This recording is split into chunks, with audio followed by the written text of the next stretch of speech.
En primer lugar me presento, yo soy Rosa Rottenberg, soy responsable pedagógica de los cursos de formación docente que, dirigidos por el doctor Mario Carretero, se dictan en Flaxo, en la sede de Argentina.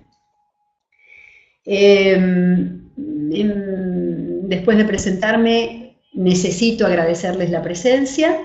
Estamos muy contentos de que nos acompañen y esperamos entre todos hacer un rato de intercambio fructífero y provechoso para todos. La conferencia que vamos a escuchar hoy está pensada en el marco de un curso de 2 meses que dictaremos desde Flaxo, Argentina, a partir del 18 de mayo. Nos pareció que esta era una modalidad, que es una modalidad interesante para contarles un poco más de qué se trata la propuesta. El curso tiene un nombre muy sugerente, que es Diálogos sobre el ser docente, una experiencia filosófica. Dirige el curso el profesor Gustavo Schuchmann, que es quien nos acompaña hoy. Gustavo es profesor y licenciado en filosofía, formador docente, se dedica a la formación docente en los ámbitos de filosofía y educación ciudadana.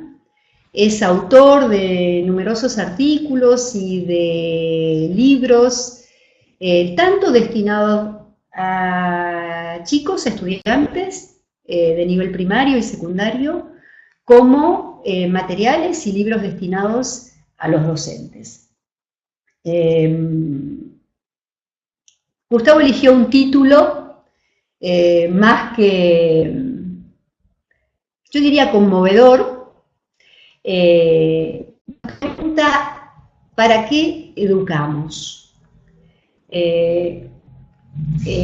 Gustavo, ¿qué pregunta nos hiciste? Voy a contarles una única cosa. Yo voy a estar aquí acompañándolo. En general, su presencia y sus temas me suscitan muchas preguntas. Les decía que el nombre del curso es Diálogos sobre la formación docente. Tenemos el vicio de conversar, entonces le voy a acercar alguna que otra pregunta, y por ese vicio, y gracias al chat, me voy a atrever a representarlos y a mediar entre ustedes y Gustavo, trayendo la voz de ustedes a través de las preguntas o formulando las preguntas que ustedes en el chat vayan dejando. ¿Les parece? Gustavo, hola. ¿Para qué educamos, Gustavo? Hola, muchas gracias. La verdad que muy contento de estar acá, de poder compartir con todos ustedes esta instancia para charlar, para dialogar, para pensar juntos, que es un poco la propuesta del curso. Bueno, ¿para qué educamos? Yo elegí ese título, pero podría haber sido otro. En definitiva, la pregunta que circula y que atraviesa el curso es ¿cuál es el sentido de nuestra tarea, ¿no? Y no es una pregunta menor. Tiene que ver también con preguntarnos por cuáles pueden ser las causas de nuestros malestares, de nuestros sufrimientos, a la hora de ejercer nuestro rol docente. A mí me parece que no solamente en el mundo de la docencia, sino que en muchos mundos laborales, una causa fuerte y profunda de sufrimiento es la pérdida de sentido. Es decir, cuando se pierde el sentido de aquello que estamos haciendo, es común que aquello que se nos presenta como obstáculo, aquello que se nos presenta como dificultad, termine siendo insoportable. Hay un autor, Jean-Paul Sartre, que usa una figura muy interesante de unos alpinistas que suben una montaña y uno de ellos en algún momento dice, yo me quedo, no doy más. Y Sartre se pregunta, ¿pero por qué él no da más? Si tiene la misma preparación que todos, si durmió lo mismo que todos, si se preparó para llegar a la cima. Y ahí contesta Sartre, en realidad él no da más porque ya no tiene como proyecto llegar a la cima. Es decir, el proyecto se le ha vuelto insoportable porque ha perdido sentido para él esa travesía. Para los demás, en cambio, el cansancio, la fatiga, incluso el dolor físico, es soportable porque tienen el proyecto claro, porque quieren llegar, porque ese dolor es parte también del desafío, ¿no? Entonces, me parece a mí que cuando perdemos el horizonte, perdemos el sentido, es cuando la tarea se nos vuelve insoportable. Y eso vale, por supuesto, para la tarea docente. Cuando yo trabajo con docentes en capacitación docente, me doy cuenta de esto, ¿no? Hay quienes sufren como parte de aquello que hacen, pero encontrando sentido a lo que están haciendo, y hay quienes, de algún modo, están atravesando la situación con un dolor físico, con enfermedad, digamos, donde ya hay una pérdida importante de sentido. Bueno, entonces estamos preguntándonos por el sentido. Yo propongo claves que tienen que ver con una reflexión ética sobre lo que hacemos, una reflexión filosófica sobre lo que hacemos cuando estamos educando. Y entonces propongo la siguiente respuesta a la pregunta ¿para qué educamos?, que por supuesto es una posible. Uno puede encontrar respuestas en los diseños curriculares, puede encontrar cuáles son los fines de la educación, y entonces puede ver, puede leer que estos documentos nos dicen que educamos para que los chicos aprendan a leer, para que los chicos aprendan a tener herramientas, que los preparen para el mundo del trabajo, para el mundo del estudio. Digamos, podemos encontrar respuestas en muchos documentos, pero para mi gusto, más allá de cuál sea la disciplina que estamos enseñando, creo que educamos para lograr que chicos y chicas, adolescentes, puedan llegar a la mayoría de edad.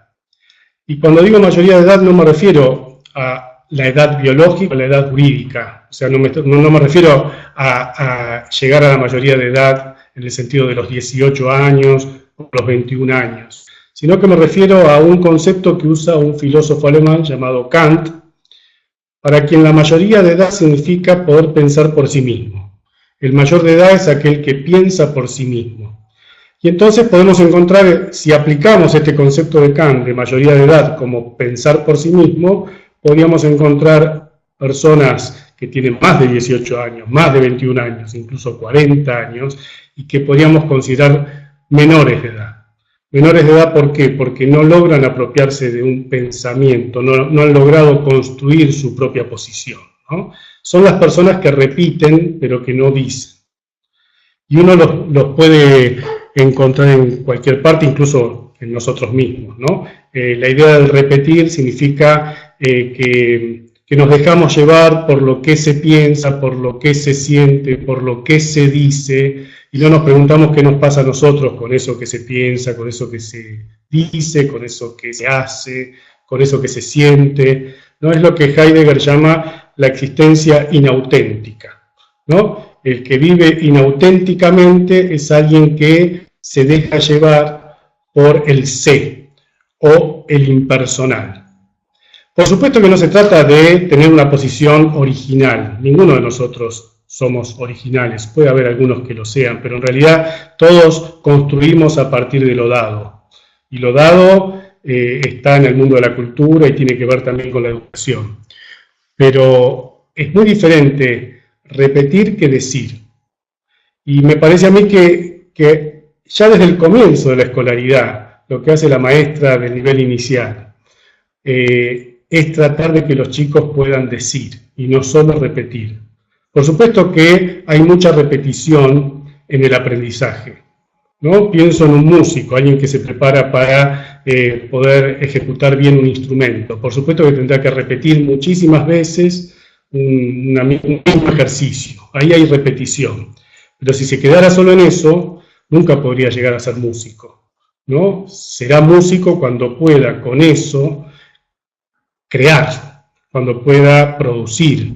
Entonces, cuando hablamos de decir en lugar de repetir, o no solo repetir, sino también decir, estamos pensando no solo en el mundo de la palabra, sino también en el mundo de la producción, que puede ser la de la producción artística, puede ser la de el canto, puede ser la de la expresión de cualquier tipo que se pueda dar en las aulas. Entonces no estamos pensando solo en el decir en términos de la palabra. Alguna vez leí una anécdota que contaba un filósofo del lenguaje que le escuchó a un profesor decirle a una alumna: pensá antes de hablar. Y la alumna le respondió: pero ¿cómo puedo saber lo que pienso si no me lo oigo decir? Me parece que la alumna le da una lección al profesor diciéndole: déjame hablar si querés que piense. Porque la única forma de pensar es haciendo circular la palabra, ¿no? La única forma de habilitar el pensar, de habilitar ese decir, es logrando que en las aulas haya lugar para la palabra, ¿no? Que la palabra circule y que entonces en esa producción de palabras, en ese circular de la palabra, empiece a producirse un pensamiento. Por ejemplo, yo ahora cuando hablo, si bien por supuesto he pensado lo que iba a decir, mientras voy hablando también voy pensando. Y es claro que cuando voy hablando no tengo un cassette, sino que por ahí se me ocurren cosas y entonces voy produciendo pensamiento mientras hablo, ¿no? Quienes escuchan también van pensando mientras escuchan. Y es probable que alguien que ya había pensado sobre el tema cambie su manera de pensar mientras escucha. Eso sería interesante, ¿no? Es cuando hay un pensamiento con otros, hay la posibilidad de que eso sea dinámico, sea cambiante. El que escucha piensa mientras escucha, el que habla piensa mientras habla. Cuando logramos que eso suceda, entonces puede aparecer el decir. Lamentablemente, en los programas de televisión a los que estamos acostumbrados, por ejemplo en aquellos pseudo debates que se dan en algunos programas políticos, vemos que las personas vienen con algo para expresar y se quedan siempre en la misma posición, ¿no? Nadie está pensando, nadie logra que con su palabra el otro piense, porque nadie está dispuesto a pensar. Entonces hay simplemente un intercambio de lo que ya se piensa, o de lo que ya se pensaba antes. Es el fracaso del intercambio, ¿no? Porque se supone que cuando hay verdadero intercambio, las personas mientras hablan piensan, mientras escuchan piensan. Y entonces pueden cambiar su manera de pensar o pueden mantenerse en su posición, pero de manera fundamentada, ¿no? Y esto trasladado al mundo de la educación tiene que ver con las posibilidades que nosotros brindemos para que los chicos, las chicas puedan producir, puedan generar algo propio, con aquello que aprenden, ¿no? Por supuesto que los contenidos de aquello que se piensa están dados por nosotros, por quienes transmitimos eso que algunos llaman el mundo de la cultura, ¿no? Nosotros transmitimos a través de la escuela, de la educación, ciertos contenidos que son lo que algunos llaman los saberes legitimados socialmente. Hay ciertos saberes que están legitimados y que aparecen en los diseños curriculares como aquello que habría que enseñar. Bueno, nosotros estamos al servicio de eso, pero que esos contenidos, sería el ideal, digamos que esos contenidos se pongan también al servicio de lograr que las personas piensen, y no que repitan simplemente lo que ya se ha pensado. A medida que avanzamos en la escolaridad, me parece que vamos perdiendo esa capacidad que tenemos los docentes para lograr que los chicos piensen por sí mismos o puedan decir lo que piensan. Y entonces vemos, por ejemplo, en muchas malas experiencias de la escuela secundaria, al menos hablo por mi propia biografía, que los alumnos repetíamos si no éramos capaces de repetir. Es decir, repetíamos de año si no lográbamos repetir aquello que nos exigían que repitiéramos. Entonces estábamos formateados para repetir. Ese era el objetivo, ¿no?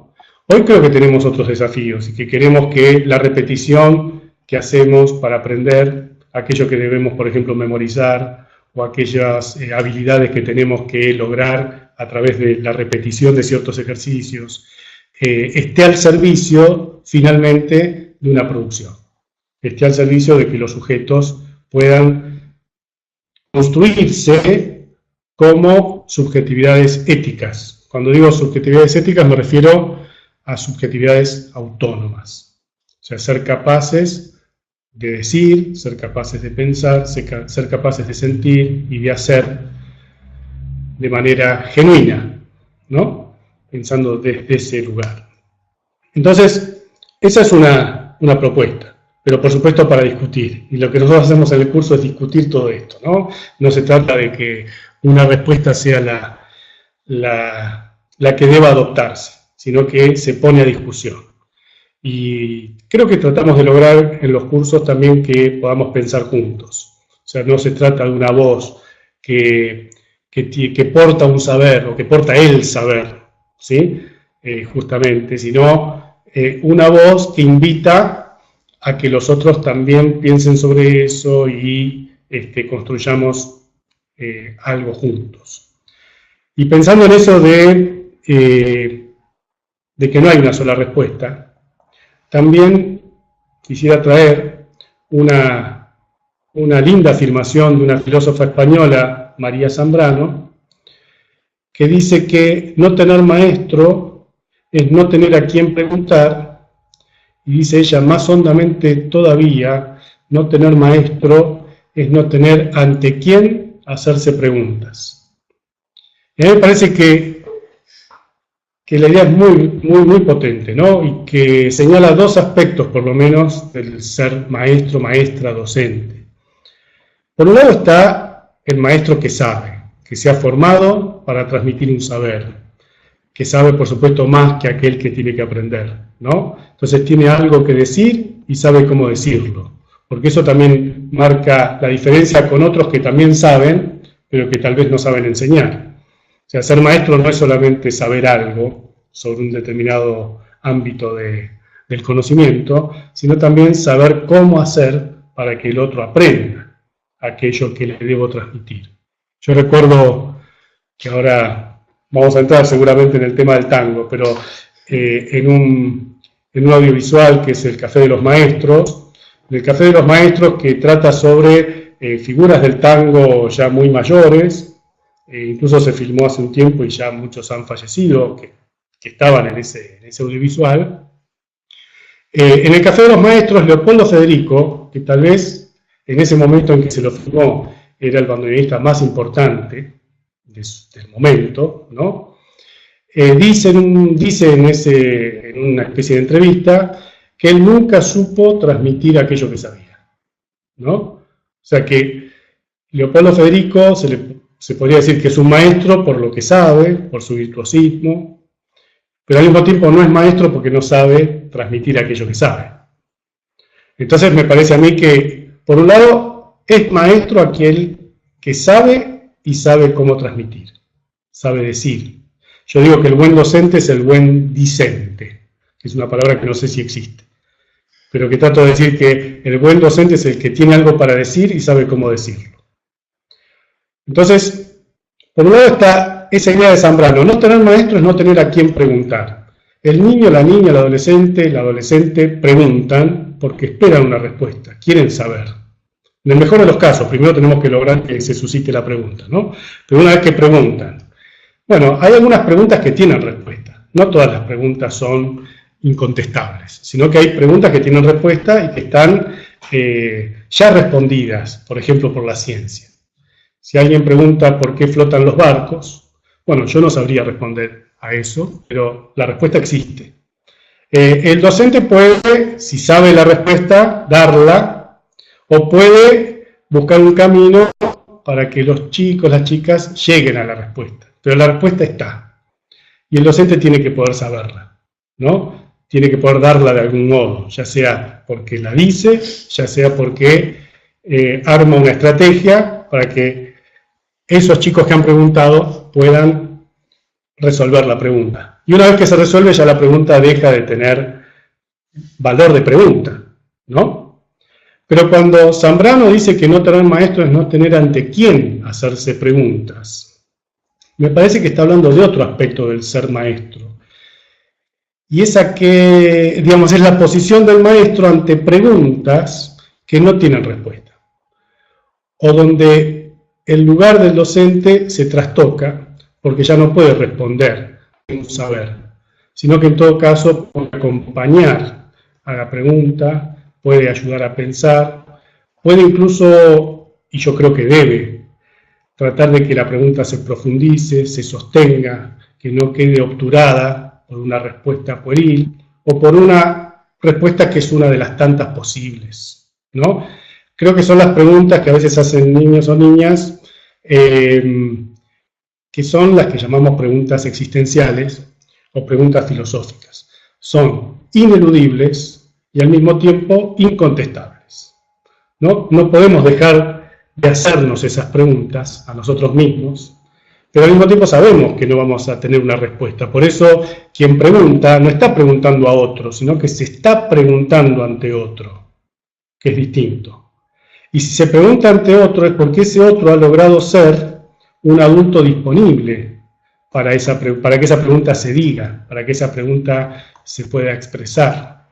Entonces ya, si un niño y una niña preguntan de ese modo, quiere decir que algo ya hemos logrado, que es tener una posición confiable para ese chico, para esa chica, ¿no? Me remito a una película, que es la película La Mariposa, una película francesa, que tiene como protagonista a Michel Serrault, es del año 2004. En esa película un señor mayor establece una relación amistosa, podríamos decir, con una niña de 8 años, ¿no? La niña se fascina por lo que le fascina a este hombre, que son las mariposas.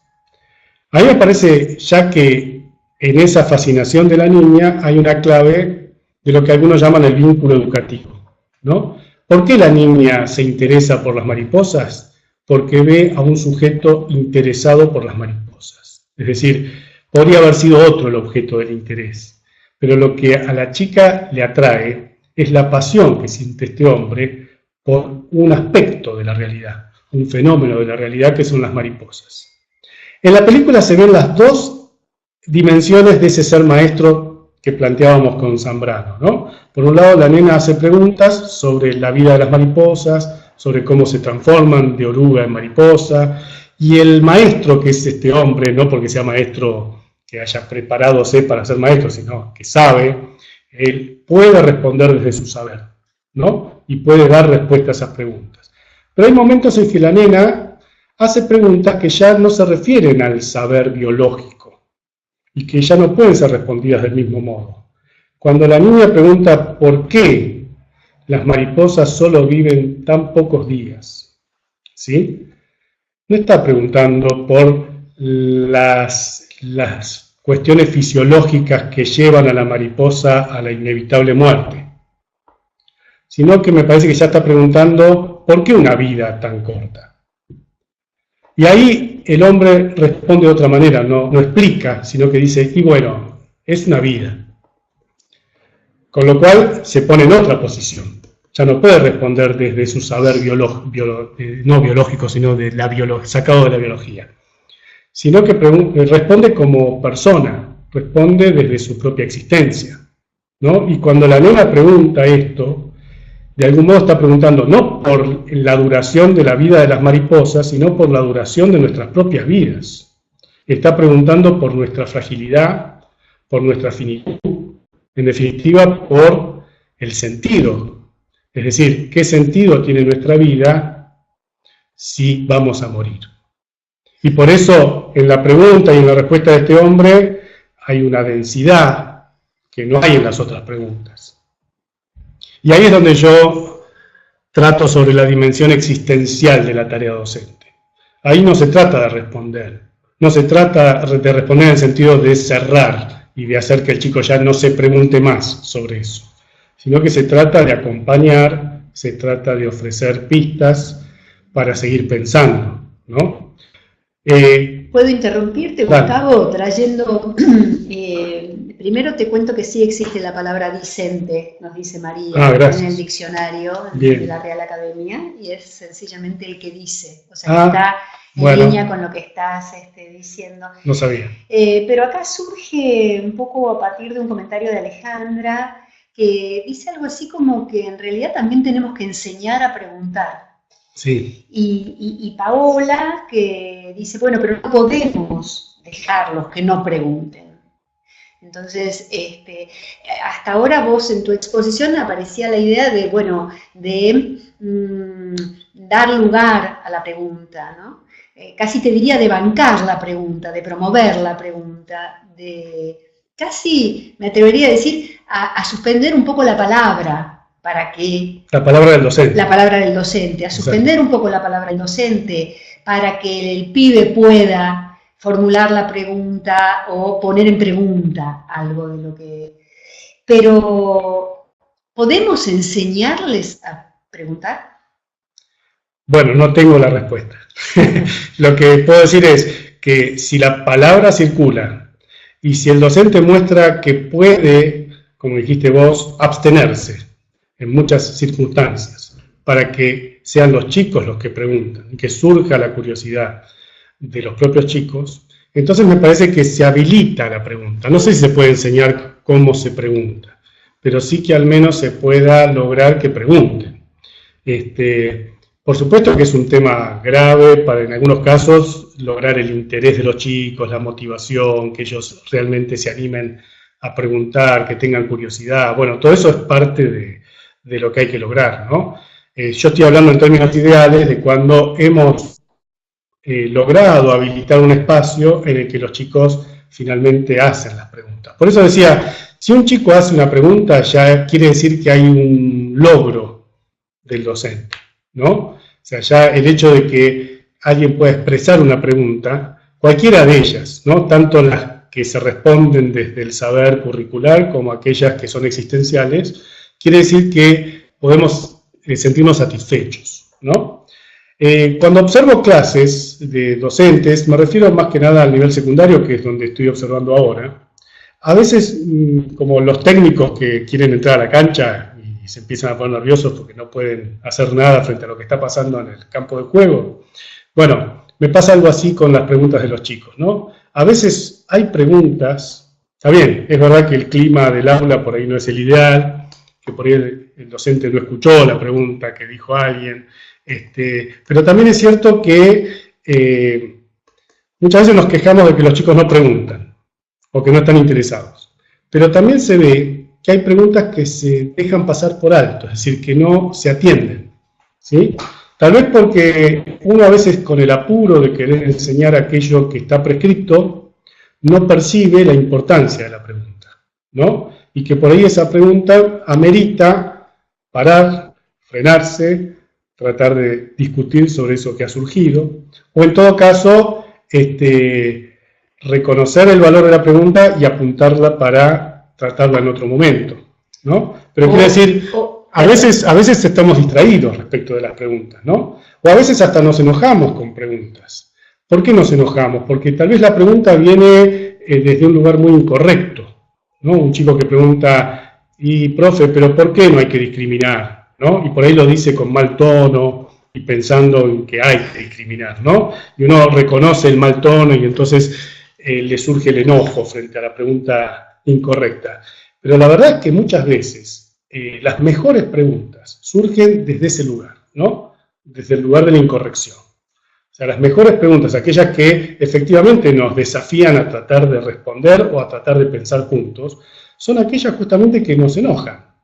¿Pero por qué? Porque uno esperaría entonces que todos piensen igual, ¿no? Frente a ciertos temas.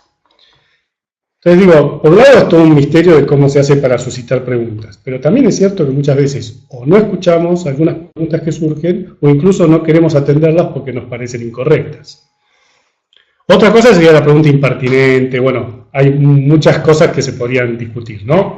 Acá aparece un juego que podría estar que podría ser bastante divertido, lo podemos hacer, que son todas los adjetivos que van apareciendo al lado de la palabra pregunta, porque aparece la idea de preguntas inteligentes, aparece la idea de buenas preguntas, vos traías lo de preguntas impertinentes, bueno, ya ahí tenemos todo un tema que se abre como bastante bonito, y Pablo dice también, incluso los silencios son fuente de preguntas, ¿no? Exactamente. Me parece que estamos aproximándonos a algo sumamente... Y aparte, bueno, por ahí nos estamos fijando solo en lo hablado, pero la pregunta puede ser un gesto, la pregunta puede ser una carita angustiada. Quiero decir, no estamos hablando solamente del mundo de la palabra.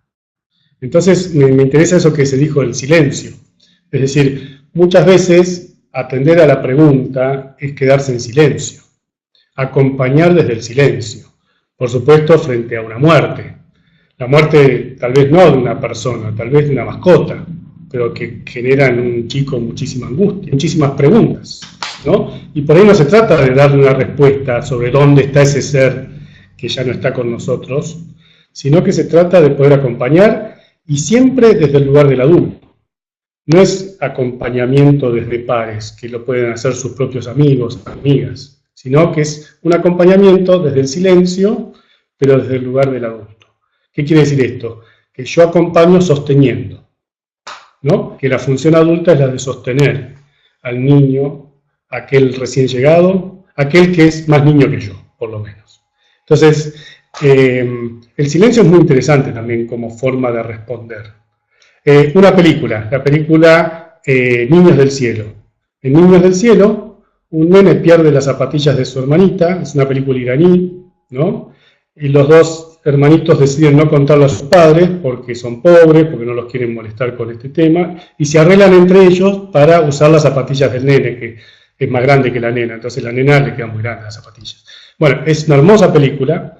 En toda la película el nene está angustiado y se ve la carita angustiada, ¿no? Sin embargo, nadie la ve. Nadie ve su carita. Con lo que quiero decir, nadie escucha. Nadie está escuchando.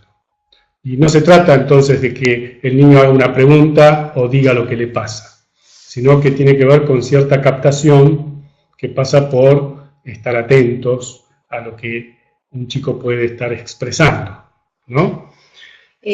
Gus, te interrumpo un minuto para traer un profesor que pregunta por la dimensión filosófica en esta propuesta. Bueno, dos cosas de la dimensión filosófica. Una tiene que ver con el ejercicio del diálogo, porque el diálogo me parece a mí que es una herencia filosófica griega y que cuando pensamos el diálogo estamos pensando en esa herencia, ¿no? En tratar de sostener esa herencia. Podríamos decir que el inventor del diálogo, el fundador del diálogo como práctica cotidiana fue Sócrates. Y tiene unas características su diálogo, al menos la intención de Platón cuando escribe los diálogos socráticos, que es la siguiente: no se puede dialogar con otro en una posición de asimetría. Es decir, para que haya diálogo tiene que haber reconocimiento de cada uno de los participantes de la propia falibilidad, ¿no? De un no saber. Porque si alguien cree que sabe, entonces no puede entrar en diálogo con nadie. ¿Para qué dialogar si yo ya sé? ¿No? Para que haya posibilidad de entrar en diálogo, todos los sujetos que participan tienen que reconocer un no saber y entonces puede haber un interés por lo que el otro pueda llegar a decir. Y está la idea platónica de las chispas que se friccionan. Lo que dice Platón es que, así como cuando friccionamos las piedras, no dije las chispas que se friccionan, no, las piedras que se friccionan y surge la chispa, ¿no?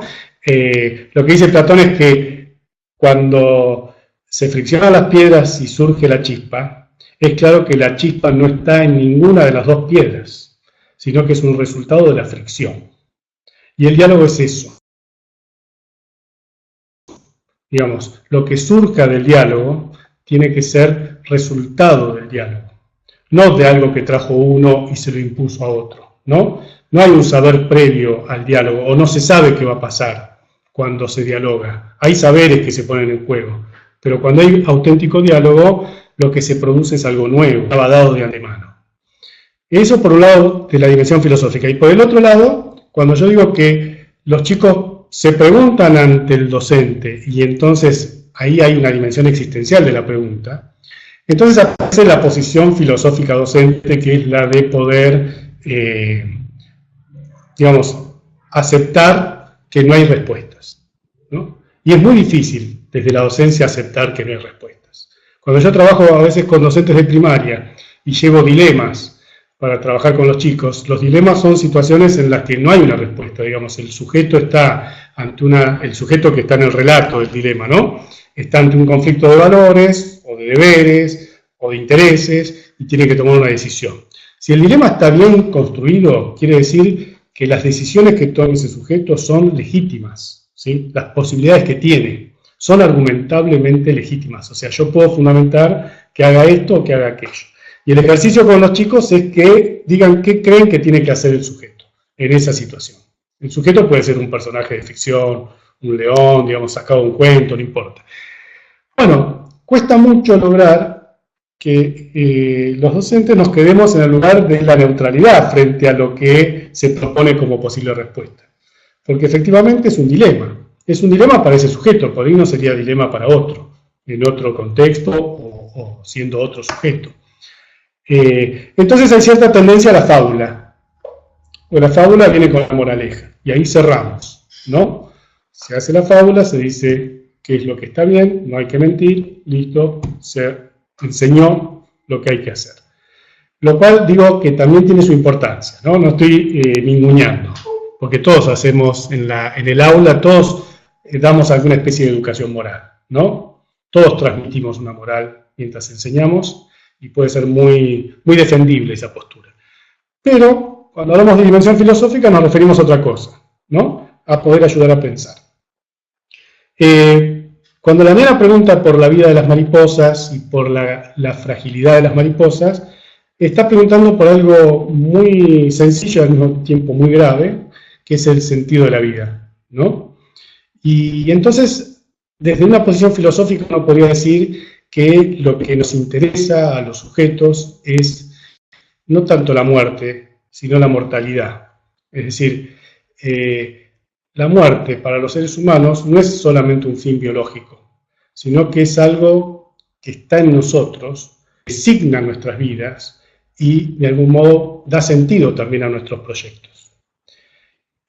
A diferencia de lo que podríamos ver en otros seres vivos, todos los seres vivos mueren, pero solamente los seres humanos son mortales, porque son conscientes de que van a morir.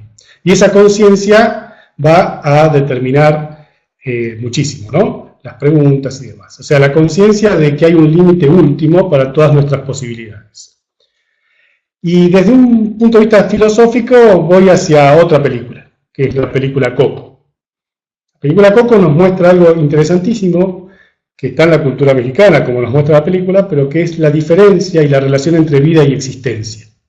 Mientras que todos los seres vivos viven y necesitan vivir y para eso satisfacer sus necesidades biológicas, solamente los seres humanos existen, no solamente viven. O sea, no solamente necesitan vivir y satisfacer sus necesidades biológicas, sino que necesitan existir. Y existir significa ser para los otros.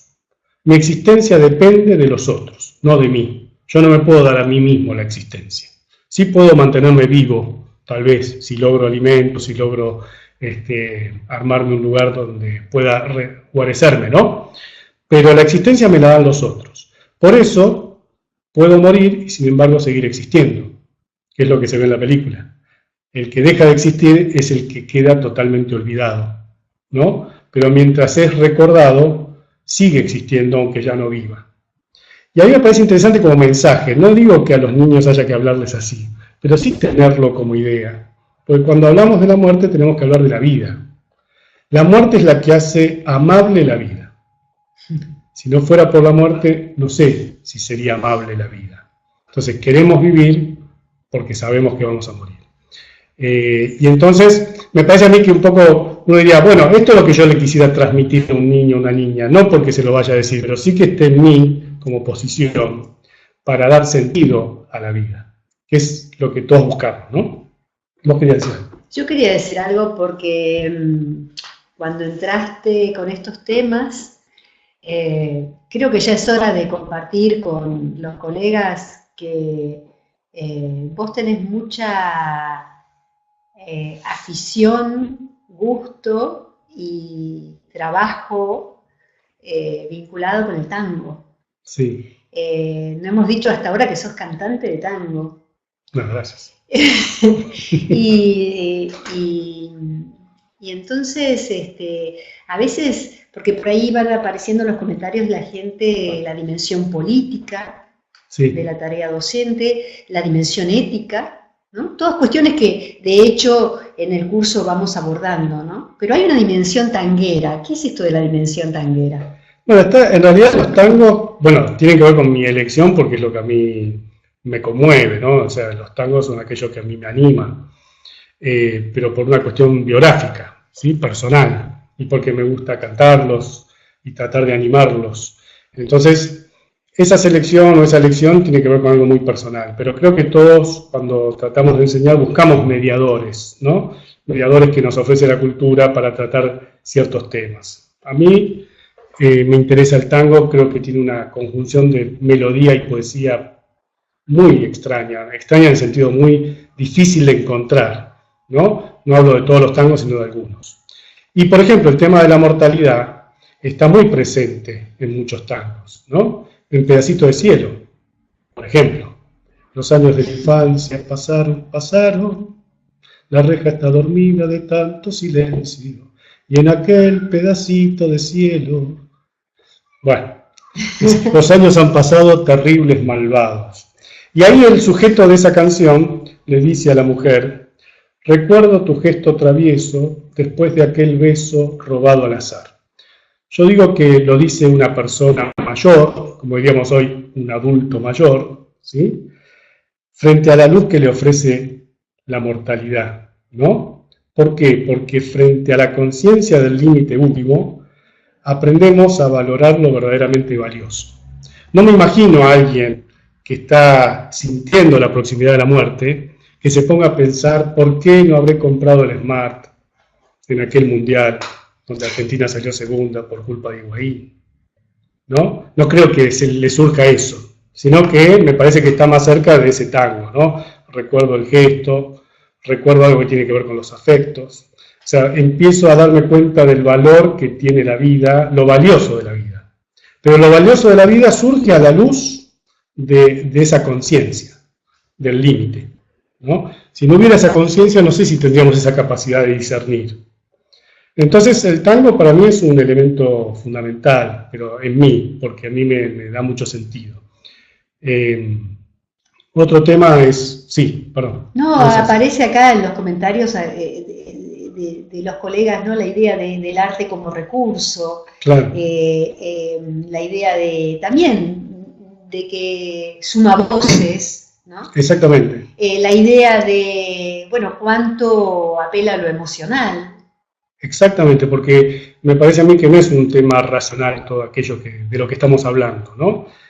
A mí me parece que alguien no capta lo bueno, lo justo, por leer libros de ética, sino que capta lo bueno, lo justo cuando aquello que capta le produce una emoción, que es una emoción positiva frente a lo bueno, y una sensación de rechazo frente a lo malo o frente a lo injusto. Quiero decir que hay una dimensión emocional que no se puede desconocer. Es parecido a lo que pasa con la educación estética.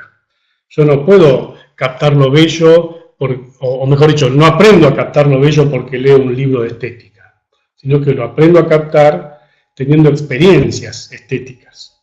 El tango sería una experiencia, ¿no? Sería una invitación a la experiencia, pero podría pasar por otros lugares, no necesariamente por ahí. Es más, yo quisiera, digamos, que veamos juntos que en realidad este curso, que es un curso de formación docente, preocupado, yo diría, por el desarrollo personal y profesional, entendiéndolo, ¿no? como de manera conjunta, vos fíjate que estamos apelando sistemáticamente también a la emoción. Aparentemente habría un contenido sí. También objeto de la formación, ¿no? Que muchas veces queda como bastante ausente a la hora de pensar, por ejemplo, en las didácticas específicas, ¿no? Bueno, hay muchos comentarios.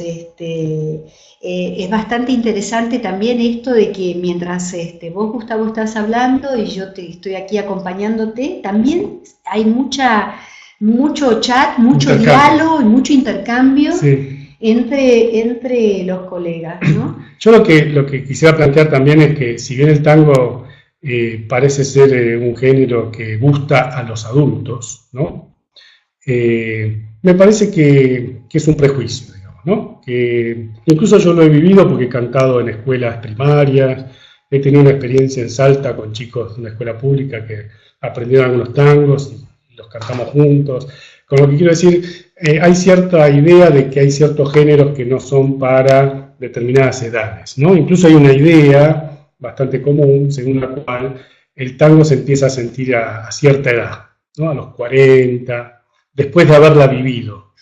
Y a mí me parece que es un error, porque yo creo que el tango, como otros géneros, nos hablan de los paraísos perdidos, ¿no? En definitiva, ese es el leitmotiv de muchos tangos.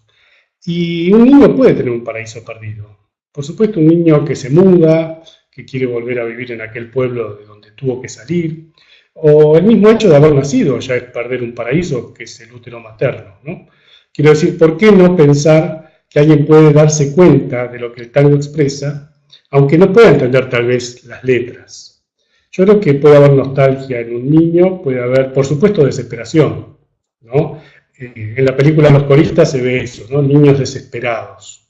¿Y por qué están desesperados? Fundamentalmente porque los adultos no creen en ellos, porque los adultos no los ven como seres capaces de futuro.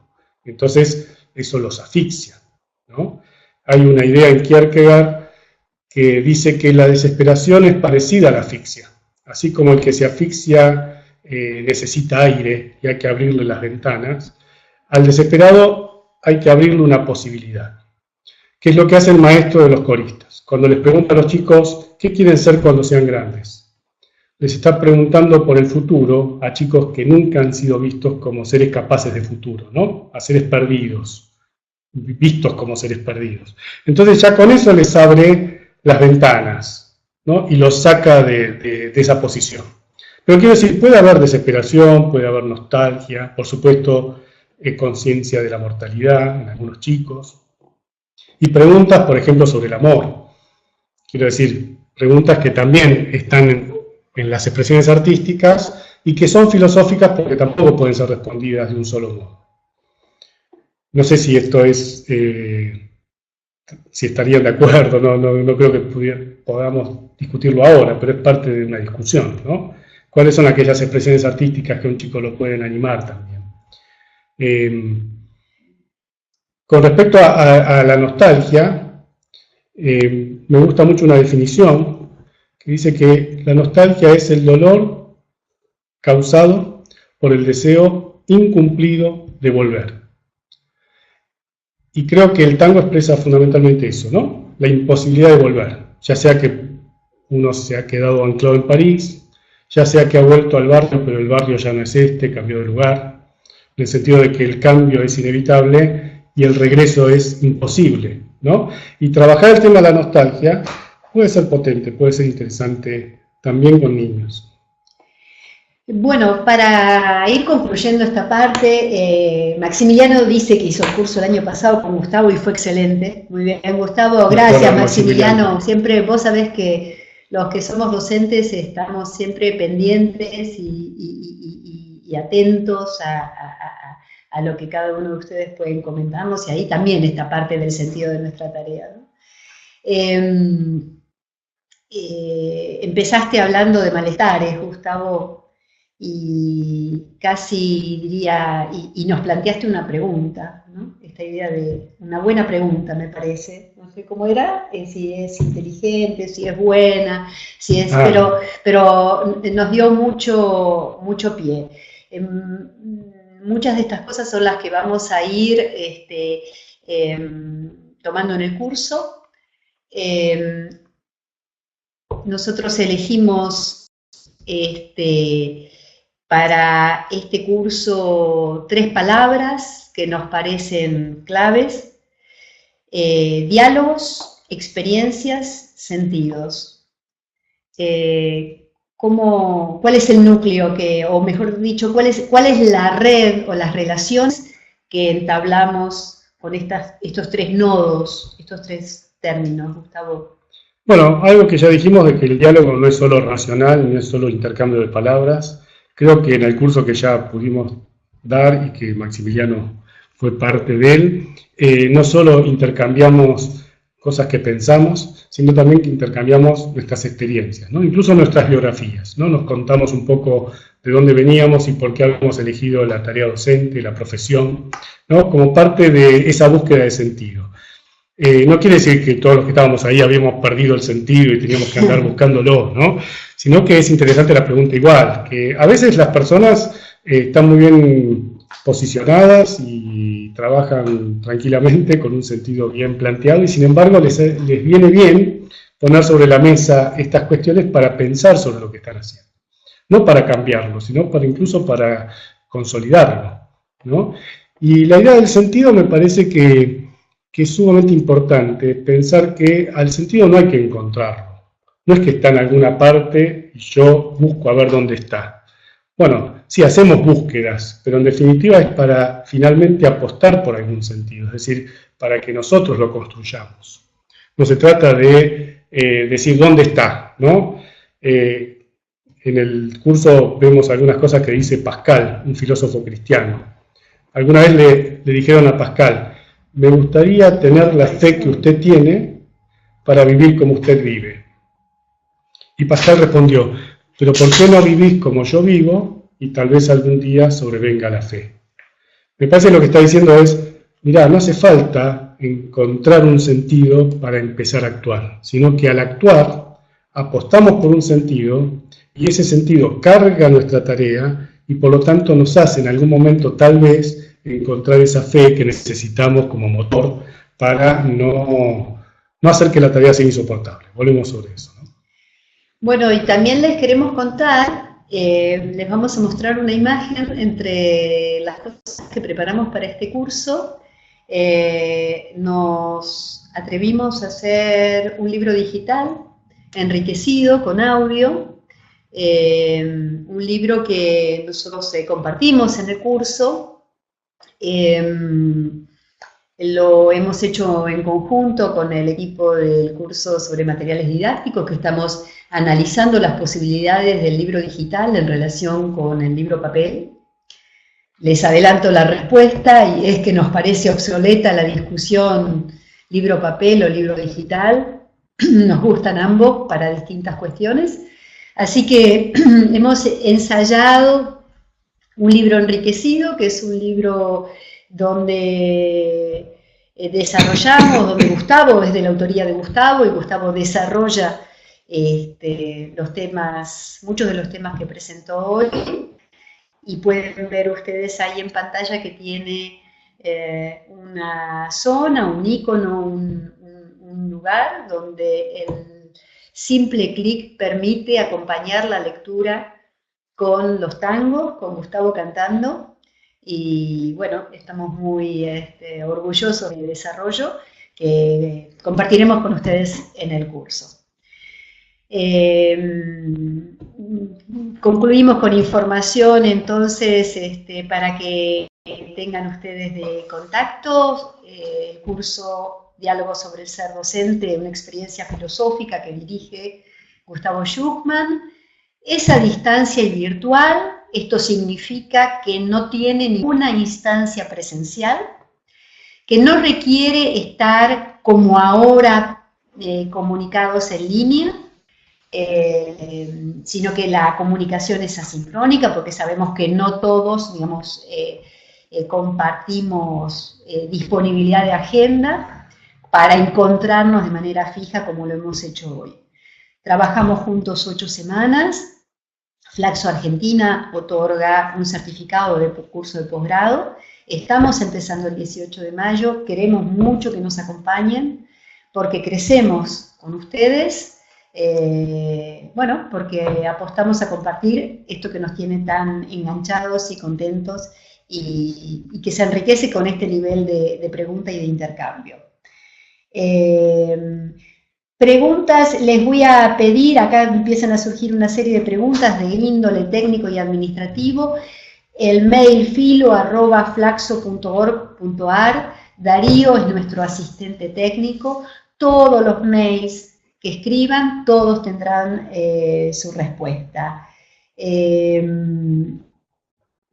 Gracias por los comentarios elogiosos hacia las distintas propuestas.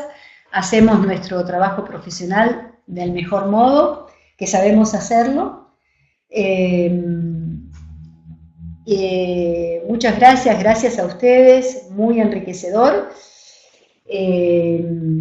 Tenemos una página que consultar, que es www.dialogosgr8.com. Acá lo tienen, donde dice más información, www.dialogos.gr8.com.